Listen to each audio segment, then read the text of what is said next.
C'est un petit détail, mais aujourd'hui, tous les concurrents, excepté Alessandro Di Benedetto et Arnaud Boissière, ont repris quelques milles au leader.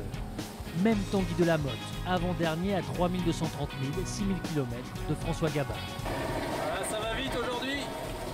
Il y a 25 nœuds, 30 nœuds de vent. Voilà ce que ça donne. On taille la route à 20 nœuds là.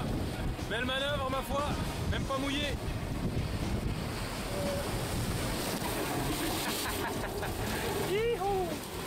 Suffit que je dise ça pour que ça mouille. Cette réduction des écarts est surtout visible entre les deux premiers, puisqu'Armel Lecléache n'est plus qu'à 16 000 de François Gabard. Pour le reste, il n'y a rien de particulier à signaler sur la physionomie d'une course marquée par la vélocité des deux gars de devant. Et ça étonne quand même un peu Jérémy Bayou, présent à la vacation du jour. Ils arrivent à rester plus longtemps devant des fronts, et ce qui est du coup surprenant, c'est que ceux qui sont derrière prennent des boîtes. Caramel. Ouais.